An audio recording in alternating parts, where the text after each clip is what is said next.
So what'd you do this weekend? How was your break? How was your break? What? Did you do anything special? Mm-hmm. Nothing? Talk to me. Talk. Well, hello there, everyone. This is Mr. C, and today's wellness episode is on relationship skills and communication skills. And as my opening sort of showed you, that's sort of what we're going to be talking about today. Communicating with each other and sort of taking a look at signs that maybe we need to sort of recognize a little bit more in our relationship skills. Communicating effectively, we have to recognize the signs, right? So, as an example, this is a sign that may say, "Oh my God, I have another quiz," or "I'm confused," or "I want to eat you." Okay? Or we have silent communication skills, such as what you see here when the band is sharing their music with other people. And we all have silent ways of communicating with people. This is not a good way to communicate. I can't tell you how many times I walk through the cafeteria and it's a cafeteria full of people and so forth, and no one's talking to each other. They're all on their phones and so forth.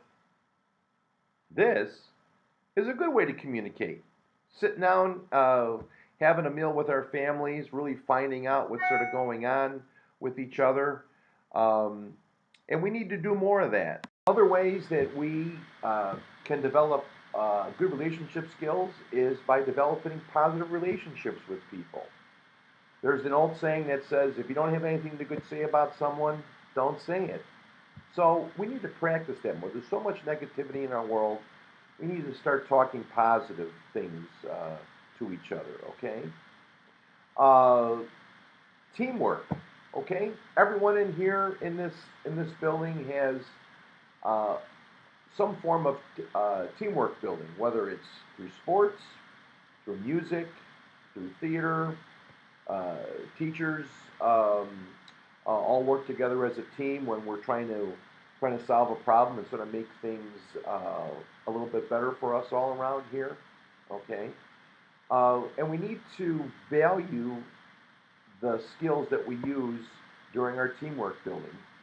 Collectively, you can solve a problem.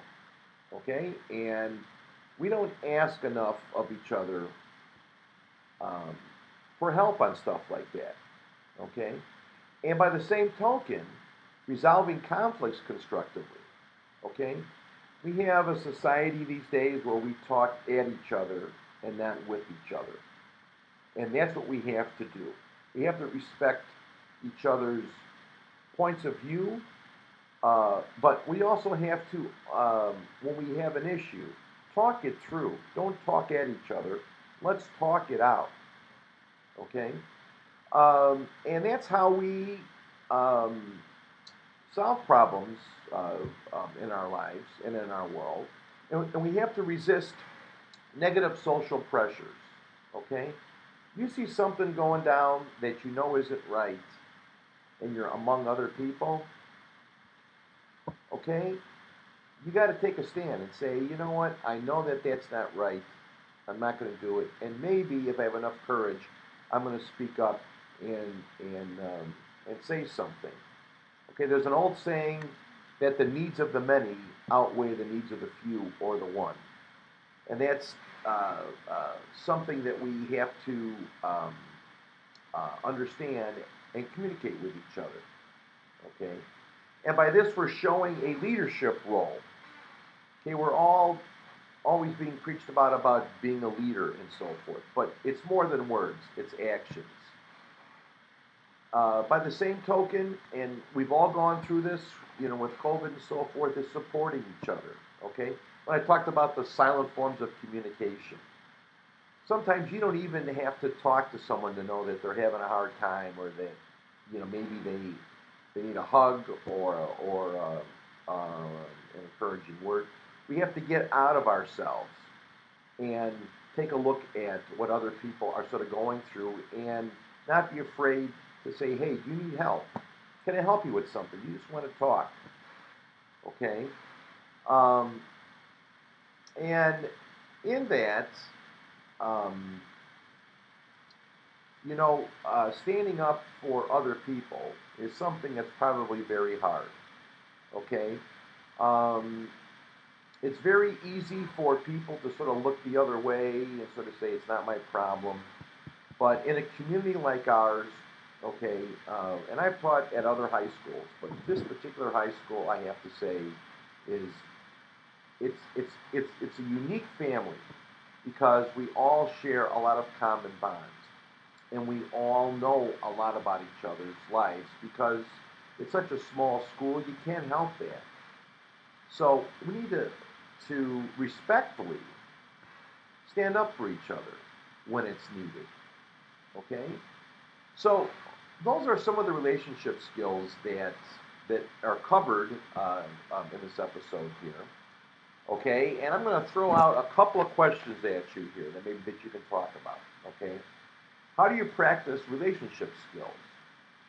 Okay, what is your go-to method for practice, such as things like kindness, showing empathy, practicing perspective, giving compassion, withholding judgment? And I have a challenge here that's not on my sheet that I'm going to ask you guys today to do during your lunch period. I want you to take your cell phones, turn them off, put them in your pocket, and I want to see you guys talk to each other in the cafeteria. Find out about what you did on your break, what your brothers and sisters are doing, what your families are doing, what you're planning to doing this spring and summer. Talk to each other, okay? Our relationship skills are something that has suffered during the pandemic, but we can bring those things back just by our actions. Okay? And I'm going to end it with this particular way of communicating. Hey, I haven't seen you in a while, so how was your break? Oh, I had a really good break. Really good break. Did you do anything special? Yeah, I took my wife downtown to go see Tosca, the opera. I've always wanted to go to the opera.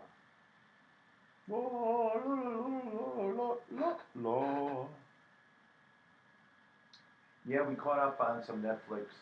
Relax. Anything else? We caught up on Star Trek Picard. Oh, I've always been a big Star Trek fan. Always wanted to know how to learn how to do this. No, thing. I really Always don't have that seems to hurt problem. your hand. Do you have that problem? Well, I'm glad you had a good break. You have a good day.